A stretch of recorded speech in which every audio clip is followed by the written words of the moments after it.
ಶ್ರೀಗಳ ನಡೆ ಲಚ್ಚಾನದ ಕಡೆ ಶ್ರೀ ಸಿದ್ದಲಿಂಗ ಮಹಾರಾಜರಿಗೆ ಲಕ್ಷ ಬಿಲ್ವಾರ್ಚನೆಯ ಸಂಕಲ್ಪ. ರಾಯಬಾಗ್ ತಾಲೂಕಿನ ಮುಗುಳ್ಕೋಡ್ ಪಟ್ಟಣದ ಶ್ರೀ ಯಲ್ಲಾಲಿಂಗ ಮಹಾರಾಜರ ಬೃಹನ್ಮಠದ ಪೀಠಾಧಿಪತಿಗಳಾದ ಡಾಕ್ಟರ್ ಶಿವಯೋಗಿ ಡಾಕ್ಟರ್ ಮುರುಘರಾಜೇಂದ್ರ ಮಹಾಸ್ವಾಮೀಜಿಯವರು ಮುಗುಳ್ಕೋಡ್ ಗುರು ಪರಂಪರೆಯ ಕಾರಣಿಕ ಪುರುಷರಾದ ಪವಾಡ ಸಿದ್ಧಿ ಪುರುಷ ಅದ್ವೈತ ಶಿಖಾಮಣಿ ಸದ್ಗುರು ಶ್ರೀ ಸಿದ್ದಲಿಂಗ ಮಹಾರಾಜರ ಕರ್ತೃಗದ್ದುಗೆಗೆ ಲಕ್ಷ ಬಿಲ್ವಾರ್ಚನೆಯ ಕಾರ್ಯಕ್ರಮವನ್ನು ಹಮ್ಮಿಕೊಂಡಿದ್ದು, ಈ ಧಾರ್ಮಿಕ ಕಾರ್ಯಕ್ರಮದ ಪೂರ್ವಭಾವಿ ಸಭೆಯನ್ನು ಶ್ರೀಮಠದ ಅನುಭವ ಮಂಟಪದಲ್ಲಿ ಹಮ್ಮಿಕೊಳ್ಳಲಾಗಿತ್ತು. ಕಾರ್ಯಕ್ರಮದ ರೂಪರೇಷೆ ಕುರಿತು ಡಾಕ್ಟರ್ ಮುರುಘರಾಜೇಂದ್ರ ಮಹಾಸ್ವಾಮೀಜಿಯವರು ಭಕ್ತರಿಗೆ ಮಾಹಿತಿ ನೀಡುತ್ತಾ, ಆಗಸ್ಟ್ 9ರಂದು ವಿಜಯಪುರ ಜಿಲ್ಲೆಯ ಇಂಡಿ ತಾಲೂಕಿನ ಸುಕ್ಷೇತ್ರ ಲಚ್ಚಾಣದಲ್ಲಿ ಶ್ರೀ ಸಿದ್ದಲಿಂಗ ಮಹಾರಾಜರ ಕರ್ತೃಗದ್ದುಗೆಗೆ ಲಕ್ಷ ಬಿಲ್ವಾರ್ಚನೆ ಹಾಗೂ 5,000 ಮುತ್ತೈದೆಯರಿಗೆ ಉಡಿ ತುಂಬುವ ಕಾರ್ಯಕ್ರಮ ಹಮ್ಮಿಕೊಳ್ಳಲಾಗಿದ್ದು, ಈ ಕಾರ್ಯಕ್ರಮಕ್ಕೆ ವಾಹನಗಳ ಸಮೇತರಾಗಿ ರಾಜ್ಯ ಹಾಗೂ ಹೊರ ರಾಜ್ಯಗಳಿಂದ ಸಾವಿರಾರು ಸಂಖ್ಯೆಯಲ್ಲಿ ಭಕ್ತರು ಆಗಮಿಸುತ್ತಿದ್ದು, ಕಾರ್ಯಕ್ರಮವು ಅತಿ ವೈಭವದಿಂದ ನೆರವೇರಲಿದೆ. ಈ ಕಾರ್ಯಕ್ರಮದಲ್ಲಿ ನಾಡಿನ ಅನೇಕ ಜನ ಮಠಾಧೀಶರು, ಸಾಧು ಸತ್ಪುರುಷರು ಹಾಗೂ ರಾಜಕೀಯ ಮುಖಂಡರು ಆಗಮಿಸಲಿದ್ದಾರೆ. ಮುಗುಳ್ಕೋಡದಿಂದ ಸಾವಿರಾರು ವಾಹನ ಹಾಗೂ ದ್ವಿಚಕ್ರ ವಾಹನಗಳ ಮುಖೇನ ಭಕ್ತರು ಪ್ರಯಾಣ ಬೆಳೆಸಲಿದ್ದು, ಈ ಕಾರ್ಯಕ್ರಮಕ್ಕೆ ಸಕಲ ಸದ್ಭಕ್ತರು, ಅದರಲ್ಲಿಯೂ ದ್ವಿಚಕ್ರ ವಾಹನ ಸವಾರರು ರಸ್ತೆ ನಿಯಮಗಳನ್ನ ಪಾಲಿಸಿಕೊಂಡು ಜಾಗೃತವಾಗಿ ಪ್ರಯಾಣ ಬೆಳೆಸಿಕೊಂಡು ಲಚ್ಚಾನಕ್ಕೆ ಬಂದು ಸೇರಬೇಕೆಂದು ಶ್ರೀಗಳು ಆದೇಶ ನೀಡಿದರು. ಈ ವೇಳೆ ಶಶಿಕಾಂತ್ ಗುರುಜಿ, ಸಿದ್ದಲಿಂಗ ದೇವರು, ಪ್ರಭುದೇವರು ಹಾಗೂ ಬಂತನಾಳದ ನಾನಾಗೌಡ ಪಾಟೀಲ್ ತಮ್ಮ ಅನಿಸಿಕೆ ಅಭಿಪ್ರಾಯಗಳನ್ನ ಹಂಚಿಕೊಂಡರು. ಕಾರ್ಯಕ್ರಮದಲ್ಲಿ ಪುರಸಭೆ ಸದಸ್ಯರು, ಶ್ರೀಮಠದ ಸಕಲ ಸದ್ಭಕ್ತರು ಭಾಗವಹಿಸಿದ್ದರು. ಸಿದ್ಧಲಿಂಗೇಶ್ವರಾಯ ನಮಃ. ಶಿವಾಯ ನಮಃ. ಓಂ ಶ್ರೀ ಸದ್ಗುರು ಯಲ್ಲಾಲಿಂಗೇಶ್ವರಾಯ ನಮಃ. ಶಿವಾಯ ನಮಃ. ಓಂ ಶ್ರೀ ಷಡಕ್ಷರೇ ಶಿವಯೋಗಿ ಸಿದ್ದರಾಮೇಶ್ವರಾಯ ನಮಃ. ಶಿವಾಯ ನಮಃ. ಓಂ ಶ್ರೀ ಪೂಜ್ಯ ಮುರುಘರಾಜೇಂದ್ರೇಶ್ವರಾಯ ನಮಃ. ಶಿವಾಯ ನಮಃ. ಓಂ ಅನ್ನಲಿಂಗೇಶ್ವರಾಯ ನಮಃ. ಶಿವಾಯ ನಮಃ. ಓಂ ಶಿವಾಯ ನಮಃ. ಶಿವಾಯ ನಮಃ. ನಮ್ಮ ಸುತ್ತಮುತ್ತ ಇರತಕ್ಕಂಥ ಎಲ್ಲ ಹಳ್ಳಿಯ ಸಂಪರ್ಕರಿಗೆ ನಮ್ಮ ಒಬ್ಬರಿಗೆ ಬೋರ್ಸಾಲಗಳನ್ನು ಮಾಡಿ ಇನ್ನೂ ಇದಕ್ಕೆ ಅವಕಾಶ ಇದೆ. ಅತಿ ಹೆಚ್ಚಿನ ಸಂಖ್ಯೆಯಲ್ಲಿ ಅಪಾಚಿಗಳ ಆಶೀರ್ವಾದ ವಾಹನಗಳನ್ನು ಕೂಡಿಸುವ ಪ್ರಯತ್ನ ಸಿಗಬೇಕು ಅಂತಂದಾಗ ಇದೆಲ್ಲನೂ ಆ ಗುರುಗಳ ಇಚ್ಛೆ.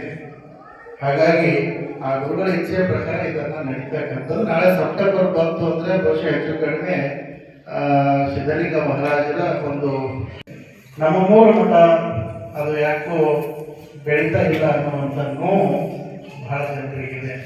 ಆದರೆ ಇವತ್ತು ಬಹುಶಃ ಮುಗುಳ್ಕೋಡ್ ಗಿರಿಗನ ಮಠದಕ್ಕಿಂತನೂ ಲಚ್ಚಾಣದ ಮಠ ಒಂದು ಇಂಚ್ ಹೆಚ್ಚಿಗೆ ಬೆಳಿಬೇಕು ಅಂತಲೇ ನಾವು. ಅದರಲ್ಲಿ ವಿಶೇಷವಾಗಿ ಇನ್ನೊಂದೇನು ಅಂತಂದ್ರೆ ಸಿದ್ದಲಿಂಗ ಮಹಾರಾಜರು ಇದ್ದಾಗಲೇ ಕಕ್ಕಡ ನೆಲೆಯಲ್ಲಿ ಒಂದು ಪತ್ರಿವನ ಅಂತ ಒಂದು 108 ಪತ್ರಿಕೆಗಳ ಹಚ್ಚಿ ಪತ್ರಿವನ್ನ ತಯಾರು ಮಾಡಿರುವಂಥದ್ದು. ಅದೇ ಪತ್ರಿಕೆಯಿಂದಾನೇ ಅವರಿಗೆ ಲಕ್ಷ ಬಿಲ್ವಾರ್ಚನೆ ಆಗ್ತದೆ. ಯಾಕೆ ಗಾಡಿ ತಗೊಂಡು ಹೋಗಿ ಬಲ ತೋರಿಸುವಂಥದ್ದಲ್ಲ, ನಮ್ಮೆಲ್ಲರ ಭಕ್ತಿ ತೋರಿಸುವಂಥದ್ದು. ಎಲ್ಲರೂ ಅಂತ ಒಂದು ಕಾರ್ಯಕ್ರಮದಲ್ಲಿ ಪಾಲ್ಗೊಳ್ಳಿ, ಆ ಆಶೀರ್ವಾದವನ್ನ ಎಲ್ಲರೂ ಪಡ್ಕೊಳ್ಳಿ ಅನ್ನುವಂಥ ಉದ್ದೇಶದಿಂದ ಇವತ್ತು ಹೆಚ್ಚಿನ ಸಂಖ್ಯೆಯ ಭಕ್ತರು ನಮ್ಮ ಮುಗುಳ್ಕೋಡ್ ಶ್ರೀರಾಮಠದ ಭಕ್ತರಾಗಿ ಸೇರಬೇಕು. ಆ ಕಾರ್ಯಕ್ರಮ ಯಶಸ್ವಿ ಆಗಬೇಕು. ಸಿದ್ದಲಿಂಗ ಮಹಾರಾಜರು ಎಷ್ಟು ತೃಪ್ತಿ ಆಗಬೇಕು ಅಂದ್ರೆ ಅವರು ನಗುತ್ತಾ ನಮ್ಮೆಲ್ಲ ಮುಗುಳ್ಕೋಡ್ ಗಿರಿಗಾಮಠದ ಭಕ್ತರಿಗೆ ಆಶೀರ್ವಾದ ಮಾಡಬೇಕು. ಮುಗುಳ್ಕೋಡ್ ಎಲ್ಲ ಭಕ್ತರ ಜೊತೆಗೆ ನಾವು ಭಕ್ತರಾಗಿ ತಾವೇನ ಸಂಕಲ್ಪ ಮಾಡ್ತೀರಿ, ಪ್ರಯತ್ನ ಮಾಡ್ತೀರಿ, ನಿಮ್ಮ ಜೊತೆ ನಾವಿರ್ತೀವಿ. ಆ ಭಾಗಗಳು ಸಿಂದಗಿ, ಅಲಮೇಲ, ಜೇವರ್ಗಿ, ಯಾದಗಿರಿ, ರಾಯಚೂರು ಹಾಗೂ ಬಿಜಾಪುರ ಜಿಲ್ಲೆಯಿಂದ ಮತ್ತು ಈ ಕಡೆ ಕೋಲಾರ, ತಿಕೋಟ ಎಲ್ಲಾ ಭಾಗದಿಂದ ಎಷ್ಟು ಸಾಧ್ಯ ಇಲ್ಲ ಒಂದು 100 ಗಾಡಿಗಳನ್ನ ತಮ್ಮ ಜೊತೆ ಬೆಂಗ್ ಹತ್ತಕ್ಕಂಥ ಕೆಲಸವನ್ನು ನಾವು ಹೆಚ್ಚಿಗೆ ಆಗ್ತಿದ್ರು. ಆ ಭಾಗಗಳು ಸಮೀಪ ಆಗ್ತದ, ಅದನ್ನ ನಾವು ಮಾಡ್ಕೊಡ್ತೀವಿ. ಇಲ್ಲಿಂದ ರಾಯಬಾಗ್ ಅಥವಾ ಹುಕ್ಕೇರಿ ಭಾಗದಿಂದ ಸಾಕಷ್ಟು ಗಾಡಿಗಳನ್ನ ಮತ್ತು ನಮ್ಮ ಮೂಡಲಗಿ ತಾಲೂಕಿನಿಂದ ಅವರು ಕೂಡ ರಾಯಪ್ಪನಾಗ್ಲಿ ಪದ್ಮನಾಗ್ಲಿ ಎಲ್ಲರೂ ಕೂಡ 100 ಗಾಡಿಗಳನ್ನ ತಗೊಂಡು ಅಪ್ಪೋರು ಬೆಂಗ್ ಹತ್ತೋನು. ನಾ ಈ ಮಾತು ಯಾಕೆ ಹೇಳಕತ್ತೀನಿ ಅಂತಂದ್ರ, ಜ್ಞಾನಿಯಾಚೆ ಶರೀರಕ್ಕೆ ನಿತ್ಯವೇ ನಿರ್ವಹಿಸಿ ಸಾರ ಪುಣ್ಯ ಭೂಮಿ ಅಂತ ಹೇಳ್ತಾರೆ. ಈ ಮಾತು ಯಾಕೆ ಹೇಳಿ ಅಂದ್ರೆ, ಒಬ್ಬ ಜ್ಞಾನಿ ಏನು ಸಂಕಲ್ಪ ಮಾಡ್ತಾನೆ ಇತಿಹಾಸ ಪ್ರಸಿದ್ಧಿ ಇರ್ತದ. ಯಾರು ಯಾವ ಕಾರ್ಯ ಮಾಡಬೇಕು ಅನ್ನೋದು ಹಿಂದಿನ ಸಂಕಲ್ಪನೆಯನ್ನು ಮಾಡ್ಲಿಕ್ಕತ್ತ.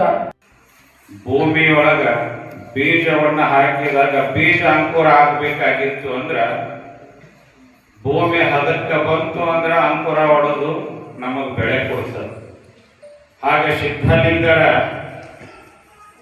ಇದೇನು ನೆರಳು ಬೀಜ ಅಂಕುರ ಹೊಡಿಬೇಕಾಗಿತ್ತು ಅಂದ್ರೆ ಆ ಮಹಾತ್ಮನ ಸಂಕಲ್ಪ ಇವತ್ತಿಗೆ ಭಾರತ ಭೂಮಿ ಒಳಗ ನೀರು ಭೂಮಿ ಇವು ಎರಡೂ ಕೂಡ ಬೀಜಕ್ಕೆ ಹತ್ಯವಾದ ಅಂಕುರ ಹೊಡೆಯುವ ಸಂದರ್ಭ ಬಂದದ.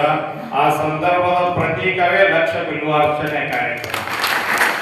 ಆದ್ರೆ ಆ ಭೂಮಿ ಮತ್ತು ನೀರು ಕೂಡಿರಲಿಲ್ಲ, ಬೀಜಕ್ಕ ಎರಡು ದೂರಿದ್ದು ಇವತ್ತೇನಾಗ್ಯದ ಭೂಮಿಯೊಳಗ ಬೀಜ ಹಾಕ್ಯಾರ. ಆ ಬೀಜಕ್ಕ ಭಗವಂತನ ಸಂಕಲ್ಪ ಅಂತಕ್ಕಂಥ ನೀರು ಹತ್ತದ. ಅದರ ಪ್ರತಿರೂಪ ಲಕ್ಷ ಬಿಲ್ವಾರ್ಚನೆ ವೃಕ್ಷ ಲಕ್ಷಾಣದ ಸಿದ್ಧಲಿಂಗ ಮಹಾರಾಜರ ಆಸ್ಥಾನದೊಳಗೆ ನಡೀಲಿಕ್ಕೆ ಹತ್ತದ. ಅದರ ಬೆಳಕು ನಾವು ಮಾಡುವ ಕಾರ್ಯದ ಬೆಳಕು ಮಹಾ ಬೆಳಕಾಗಿ ಇಡೀ ಭರತ ಭೂಮಿ ಅಷ್ಟೇ ಅಲ್ಲ, ಇಡೀ ಪ್ರಪಂಚಕ್ಕ ಒಳ್ಳೆಯದನ್ನ ಆ ಬೆಳಕಿನೊಳಗೆ ಕತ್ತಲೆ ಓಡಿ ಹೋಗ್ಬಿಡ್ತದೆ. ಹಾಗೆ 9ನೇ ತಾರೀಕಿನ ದಿವಸ ಪರಮ ಪೂಜ್ಯರಾಗಿರ್ತಕ್ಕಂಥ ನಮ್ಮೆಲ್ಲರ ಆರಾಧ್ಯ ದೈವ ಡಾಕ್ಟರ್ ಮುರುಘರಾಜೇಂದ್ರ ಅಪ್ಪಗಳು ಲಚ್ಚಾಣಕ್ಕೆ ಬರ್ತಾರೆ ಅಂದ್ರೆ ಆ ಭಾಗ ಈಗಾಗಲೇ ಚಿಲಿಪಿಲಿ ಕೊಡ್ತಾ ಇದೆ. ಸುಮಾರು ಸಾವಿರಾರು ಸಾವಿರಾರು ವಾಹನಗಳು ಲಚ್ಚಾಣಕ್ಕೆ ಇವತ್ತ ತುಂಬುತ್ತಾ ಇದ್ದಾವೆ.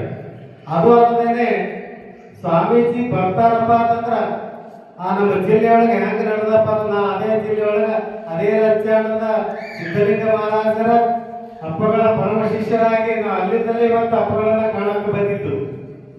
ಆ ನಮ್ಮ ಸುತ್ತಮುತ್ತಲು 106 ಹಳ್ಳಿಗಳಿಂದ ಇಲ್ಲಿ ತನಕ ಹೆಂಗೆ ಸುತ್ತಾವಸ್ಥೆಗೆ ಇದ್ದಿರ್ತಕ್ಕಂಥ ಲಚ್ಚಾಣದ ಪುಣ್ಯ ಭೂಮಿಯನ್ನ ಮತ್ತೆ ಜಾಗೃತಗೊಳಿಸುವಂತ ಸಂಕಲ್ಪ ಮಾಡಿರ್ತಕ್ಕಂಥ ಪೂಜ್ಯ ಸಂಕಲ್ಪಕ್ಕೆ ನೀವೆಲ್ಲರೂ